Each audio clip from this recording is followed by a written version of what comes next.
This is a Teja News Television broadcast. Kurnool జిల్లా కోసిగి మండల కేంద్రంలో తెలుగుదేశం పార్టీ 44వ ఆవిర్భావ దినోత్సవం ఘనంగా నిర్వహించారు.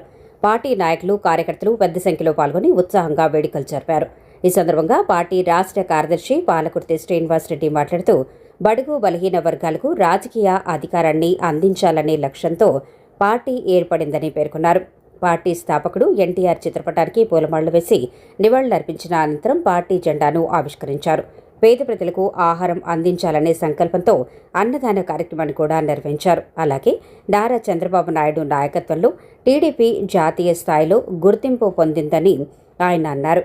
ఈ కార్యక్రమంలో తెలుగు వాణిజ్య విభాగం జిల్లా ఉపాధ్యక్షులు భరద్వాజ్ శెట్టి, నాడిగేని మహాదేవ, నాడిగేని తాయన్న, నాడిగేని వీరారెడ్డి, కొండగేని వీరారెడ్డి, పంపాపతి, వడ్డే రామయ్య, రాజు, నరసింహులు, కృష్ణారెడ్డి, చంద్రరామయ్య, సల్మాన్ రాజు తదితరులు పాల్గొన్నారు. ఈరోజు మన తెలుగుదేశం పార్టీ ఆవిర్భవించి దాదాపుగా 44 సంవత్సరాలు అయింది. ఈ 44 సంవత్సరాల్లో ఎన్నో చారిత్రక మార్పులు తీసుకొచ్చిన పార్టీ మన తెలుగుదేశం పార్టీ.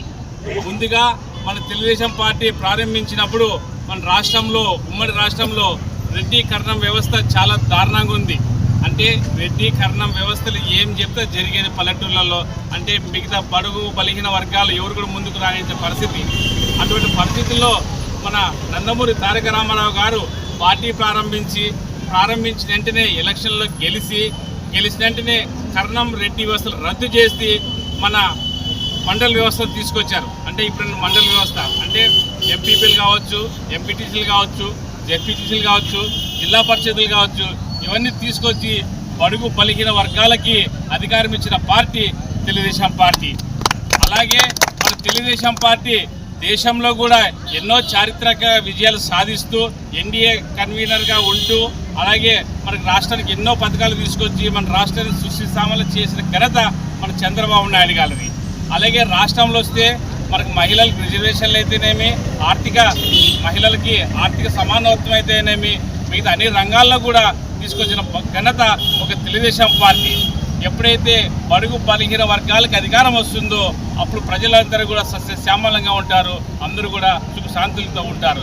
తెలుగుదేశం పార్టీ ఎన్ని ఒడుకుదుడుకులు వస్తే కూడా అవన్నీ కూడా తట్టుకొని ముందుకు పోయిందే కానీ ఎక్కడ డీలా పడలేదు, ఎక్కడ కూడా అనాథ నిర్ణయం తీసుకోకుండా కూడా ఉంది. కానీ మనకి 2019లో మనం ఎన్నో అభివృద్ధి కార్యక్రమాలు చేసినాం. అభివృద్ధి కార్యక్రమాలు చేస్తూ కూడా తెలుగుదేశం పార్టీని ఓడించి వైసీపీకి అధికారం తీసుకొచ్చారు. అధికారం తీసుకొచ్చి అవన్నీ ఉన్నాయి. ఆ అరాచక పాలనను కూడా ఎదురొట్టి నిలిపిన కార్యకర్తలు ఎవరంటే ఒక తెలుగుదేశం పార్టీ కార్యకర్తలే తప్ప మిగతా కార్యకర్తలు ఎవరు లేరని సభ తెలియజేసుకుంటాం. మరి రాబోయే రోజుల్లో కూడా తెలుగుదేశం పార్టీ అనేక సంక్షేమాల పథకాలు చేస్తూ ప్రజలకు మరింత దగ్గరై మరి తిరిగి అధికారంలోకి రావాలని కోరుకుంటూ ఈ అవకాశం ఇచ్చిన జై తెలుగుదేశం, జై చంద్రబాబు నాయుడు, జై తిక్కారెడ్డి.